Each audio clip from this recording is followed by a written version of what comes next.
O capítulo 17 do Evangelho segundo escreveu João é conhecido como a oração sacerdotal de Jesus. E na oração sacerdotal de Jesus, ele roga ao Pai para que o Pai o glorifique. Ele roga ao Pai para que o Pai também esteja com os seus discípulos. Jesus em momento algum orou para que o Pai tirasse os seus discípulos do mundo. Pelo contrário, nessa oração encontraremos Jesus dizendo: Pai, não rogo que os tires do mundo, verso 15, mas que os proteja do maligno. Jesus poderia dizer na sua oração: Pai, como eu morrerei, como eu partirei desse mundo, eu peço que o Senhor retire todos aqueles que são teus. Imagine como seria interessante a nossa vida, se a partir do momento que você toma uma decisão em entregar a sua vida ao senhorio de Cristo, naquele exato momento você é arrebatado para o céu. Seria maravilhoso, não é? Mas Deus, Ele tem processos na nossa vida. E Deus tem métodos também que Ele deseja realizar nesse mundo por intermédio da sua igreja.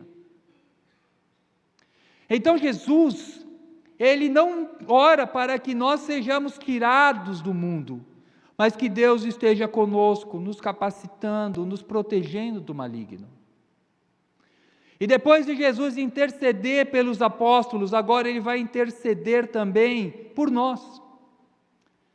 Olha que lindo, Jesus já orou por você. Jesus já orou por você, e é nesse momento que Jesus aqui na sua oração, quando Ele coloca no verso 20, minha oração não é apenas por eles, eles aqui são os seus discípulos. Jesus está dizendo, eu rogo também por aqueles que crerão em mim. Jesus já estava intercedendo por você e por mim. Que coisa bendita, não é, meus irmãos?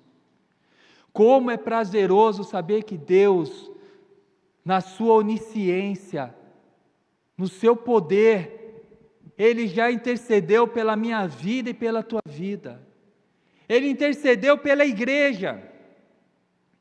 E Ele intercede da seguinte maneira, o verso 20 continua, por meio da mensagem deles. A mensagem apostólica, a mensagem do testemunho dos apóstolos chegou até nós.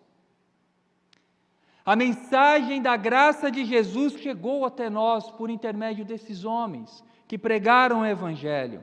E qual foi a oração de Jesus? Olha o que Jesus suplica, verso 21, para que todos sejam um. A unidade da igreja, ela só é possível por causa de Jesus. Jesus, Ele orou pela unidade da igreja. A unidade da igreja é algo fundamental. Jesus, Ele orou e Ele sabia muito bem que a nossa unidade, ela impactaria o mundo. Jesus poderia orar, Senhor, Pai, eu suplico para que esses que vão crer em mim não sejam perseguidos. Jesus não pediu para que eu e você deixássemos de ser perseguidos. Pai, eu oro para que aqueles que crerão em mim não venham ficar doentes, não venham ficar presos, não venham ficar pobres, não. A oração de Jesus, a oração, a súplica do Filho de Deus, a segunda pessoa da Trindade,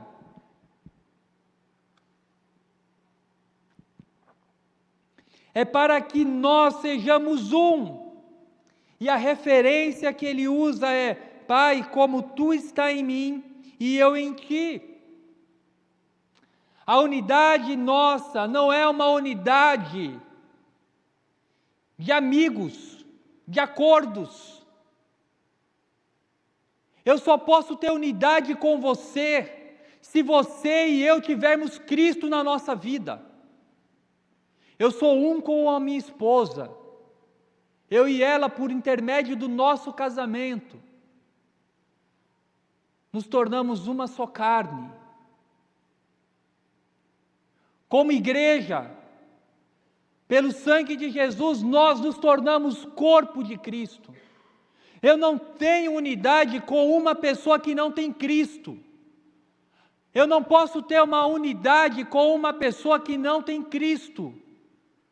Alguém que não foi lavado, remido pelo sangue de Jesus, que não se arrependeu dos seus pecados, que não confessou Cristo como Senhor da sua vida, eu não posso ter unidade com essa pessoa. Mas com você, eu posso ter unidade. Com você que se rendeu a Jesus, eu e você, nós temos unidade por intermédio de Cristo. A nossa unidade é a unidade que Cristo está usando como referência dele com o Pai, ao ponto de dizer: eu e o Pai somos um.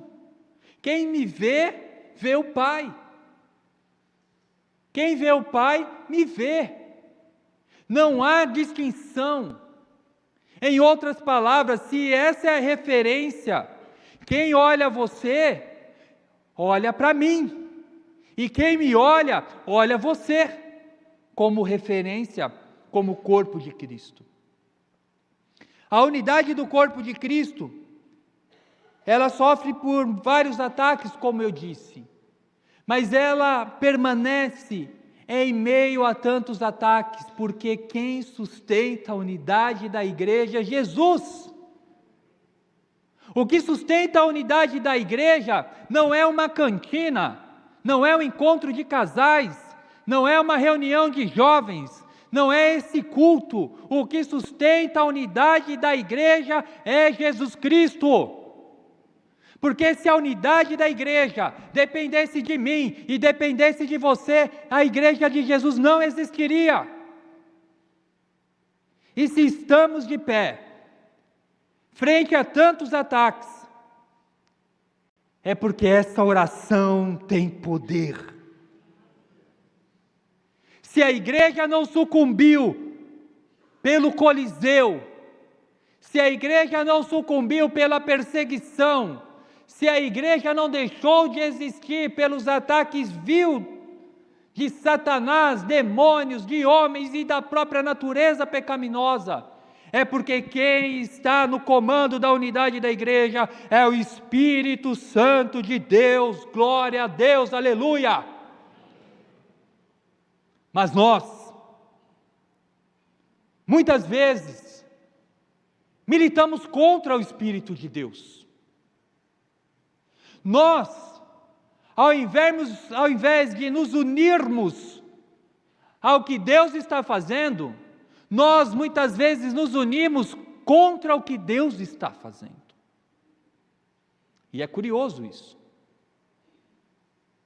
É curioso quando Deus nos resgata das trevas e vai dizer: nós somos nação santa, povo escolhido por Deus. Somos sacerdotes do Deus vivo para anunciar as grandezas daquele que nos tirou das trevas para a maravilhosa luz. E ao invés de usarmos os nossos lábios para anunciar Cristo, nós usamos os nossos lábios para destruir a unidade do corpo de Cristo. Isso é triste. Jesus, ele ora, e ele vai dizer por que a unidade da igreja é importante. O texto avança: que eles também estejam em nós. Vejam, nós só podemos ter unidade se nós estivermos em quem? Em Cristo. Se você não estiver em Cristo, nós não vamos ter unidade. E é Jesus falando. Existem muitas pessoas que estão cheias de si, cheias do mundo, cheias do pecado e vazias de Deus. A igreja precisa encher-se de Deus. E isso é uma ordem: enchei-vos do Espírito. Enchei-vos. Mas nós estamos nos enchendo de muitas coisas que não é do Espírito. Quero que eles estejam também em nós, para que o mundo creia que tu me enviaste.